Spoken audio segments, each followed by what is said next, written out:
Friends, ಎಲ್ಲರೂ ಹೇಗಿದ್ದೀರಾ? Friends, ಒಬ್ರು ಕಮೆಂಟ್ ಹಾಕಿದ್ರು ಏನಪ್ಪಾ ಅಂದ್ರೆ ವಿಡಿಯೋ ತುಂಬಾ ಲೆಂತ್ ಆಗ್ತಿದೆ, ಜಸ್ಟ್ ರೆಸಿಪಿಯನ್ನ ಹೇಳಿ ಅಂದ್ಬಿಟ್ಟು.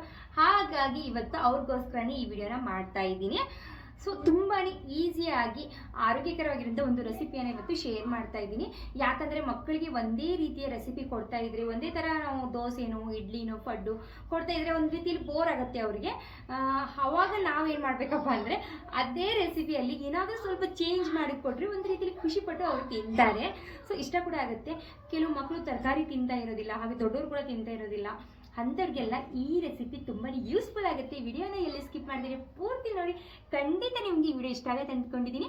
ತುಂಬಾ ಹೆಲ್ದಿ ಆಗಿರುವಂಥ ಒಂದು ರೆಸಿಪಿ. ಇದರಲ್ಲಿ ಯಾವುದೇ ಫುಡ್ ಕಲರ್ ನಾನು ಯೂಸ್ ಮಾಡಿಲ್ಲ. ಮನೆಯಲ್ಲಿ ಉಪಯೋಗಿಸ್ಕೊಂಡು ತರಕಾರಿಯನ್ನು ಕಲರ್ ಯೂಸ್ ಮಾಡಿ ನಿಮಗೆ ಮಾಡಿ ತೋರಿಸ್ತಾ ಇದ್ದೀನಿ. ವಿಡಿಯೋನ ಎಲ್ಲಿ ಸ್ಕಿಪ್ ಮಾಡಿದ್ರೆ ಪೂರ್ತಿ ನೋಡಿ. ಬನ್ನಿ ವಿಡಿಯೋ ಶುರು ಮಾಡೋಣ. ಮೊದಲಿಗೆ ನಾನಿಲ್ಲಿ ಒಂದು ಬೀಟ್ರೂಟು, ನಂತರ 2 ಮುಷ್ಟಿ ಆಗೋಷ್ಟು ಪಾಲಕ್ಕು, ನಂತರ ಇಲ್ಲಿ 2 ಕ್ಯಾರೆಟನ್ನು ತಗೊಂಡಿದ್ದೀನಿ. ಇದ್ರ ಜೊತೆಗೆ ಸ್ವಲ್ಪ ಹಸಿಮೆಣಸಿನಕಾಯಿ, ಶುಂಠಿಯನ್ನು ಕೂಡ ಇಲ್ಲಿ ತಗೊಂಡಿದ್ದೀನಿ. ಖಾರ ತಿನ್ನೋರಾದ್ರೆ ಖಾರದ ಕ್ವಾಂಟಿಟಿಯನ್ನು ಜಾಸ್ತಿ ಮಾಡ್ಕೋಬಹುದು. ಇದನ್ನ ಈಗ ನಾನಿಲ್ಲಿ ನುಣ್ಣಗೆ ಪೇಸ್ಟನ್ನಾಗಿ ಮಾಡ್ಕೊಂಡಿದ್ದೀನಿ ಫ್ರೆಂಡ್ಸ್. ಸ್ವಲ್ಪ ಬೇಕಂದ್ರೆ ನೀರನ್ನು ಕೂಡ ಸೇರಿಸ್ಕೋಬಹುದು. ನಂತರ ಇಲ್ಲಿ ಒಂದು ದೊಡ್ಡ ಗಾತ್ರದ ಈರುಳ್ಳಿ ಸಣ್ಣ ಸಣ್ಣ ಪೀಸಸ್ ಆಗಿ ಕಟ್ ಮಾಡ್ಕೊಂಡಿದ್ದೀನಿ. ಇಷ್ಟು ಸಣ್ಣಗೆ ಯಾವ ರೀತಿ ಕಟ್ ಮಾಡ್ಬೇಕಂತ ಹೋದ ವಿಡಿಯೋದಲ್ಲಿ ತೋರಿಸಿದ್ದೀನಿ. ನೀವು ನೋಡಿಲ್ಲ ಅಂದರೆ ಒಂದ್ಸತಿ ಚೆಕ್ ಮಾಡ್ಕೊಳ್ಳಿ. ಕೊತ್ತಂಬರಿ ಸೊಪ್ಪು, ನಂತರ ಶುಂಠಿಯನ್ನು ಕೂಡ ಇದಕ್ಕೆ ಸೇರಿಸಿದ್ದೀನಿ. ನಂತರ ನಾನಿಲ್ಲಿ ದೋಸೆ ಹಿಟ್ಟನ್ನು ತಗೊಂಡಿದ್ದೀನಿ ಫ್ರೆಂಡ್ಸ್. ದೋಸೆ ಹಿಟ್ಟು ನಾರ್ಮಲ್ ಆಗಿ ನಿಮ್ಮ ಮನೇಲಿ ಯಾವ ರೀತಿ ಮಾಡ್ತಿರಲ್ಲ ಅದೇ ರೀತಿ ದೋಸೆ ಹಿಟ್ಟನ್ನು ತಗೋಬಹುದು. ನೀವು ಅಕ್ಕಿ ದೋಸೆ ಹಿಟ್ಟಾದರೂ ತಗೋಬಹುದು, ರವೆ ದೋಸೆ ಹಿಟ್ಟು ಕೂಡ ನೀವು ತಗೋಬಹುದು. ನೋಡ್ತಾ ಇರ್ಬೋದು ನಮ್ಮ ಹಿಟ್ಟು ಕೂಡ ಎಷ್ಟು ಚೆನ್ನಾಗಿ ಉಬ್ಬಿದೆ ಅಂದ್ಬಿಟ್ಟು.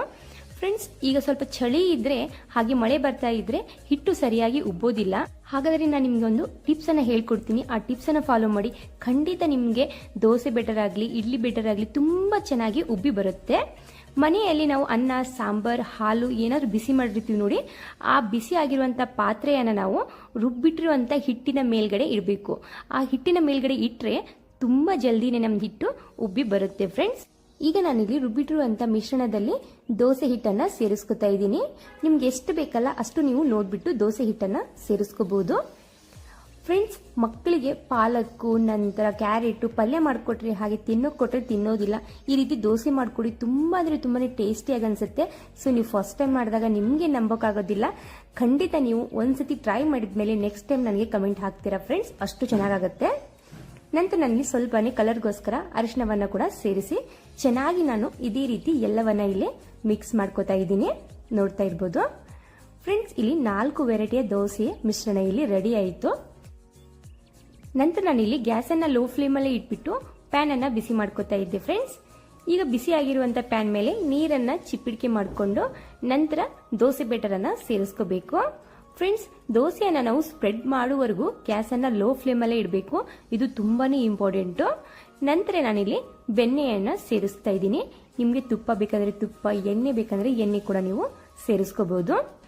ಸೊ ನೋಡ್ತಾ ಇರ್ಬೋದು ಎಷ್ಟು ಚೆನ್ನಾಗಿ ನಮ್ದಿಲ್ಲಿ ಪಾಲಕ್ ದೋಸೆ ರೆಡಿ ಆಯ್ತು ಅಂದ್ಬಿಟ್ಟು.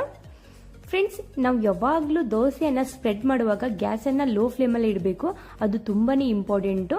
ನಂತರ ಒಂದು ದೋಸೆ ಆದ ನಂತರ ಮತ್ತೆ ನಾವು ಪ್ಯಾನ್ ಬಿಸಿ ಇರುತ್ತೆ, ಸೊ ಅದಕ್ಕೆ ನೀರನ್ನು ಚಿಪ್ಪಿಡಿಕೆ ಕೊಡಬೇಕು.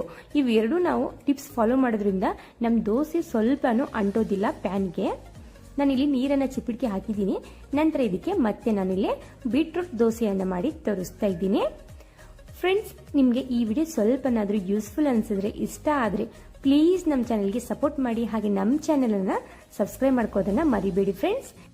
ನಾನು ನಿಮ್ಗೆ ಇನ್ನೂ ಈಸಿ ರೆಸಿಪಿ ಮತ್ತು ಟೇಸ್ಟಿ ರೆಸಿಪಿ, ಹೆಲ್ದಿ ಆಗಿರುವಂಥ ರೆಸಿಪಿಯನ್ನು ಶೇರ್ ಮಾಡ್ತಾ ಇರ್ತೀನಿ ಫ್ರೆಂಡ್ಸ್. ಯಾಕಂದರೆ ನನ್ನ ಮಗನಿಗೂ ಕೂಡ ನಾನು ತುಂಬಾ ಯೋಚನೆ ಮಾಡಿನೇ ಹೆಲ್ದಿ ಆಗಿರುವಂಥ ರೆಸಿಪಿಯನ್ನು ಅವನಿಗೆ ಮಾಡಿ ತಿನ್ನಿಸ್ತಾ ಇರ್ತೀನಿ. ಸೊ ಹಾಗೆ ನಾನು ನಿಮಗೂ ಕೂಡ ಶೇರನ್ನು ಮಾಡ್ತಾ ಇರ್ತೀನಿ. ಸೊ ನಿಮಗೂ ಕೂಡ ಈ ವಿಡಿಯೋ ಇಷ್ಟ ಆದರೆ ಪ್ಲೀಸ್ ನಮಗೆ ಕಮೆಂಟನ್ನು ಹಾಕಿ.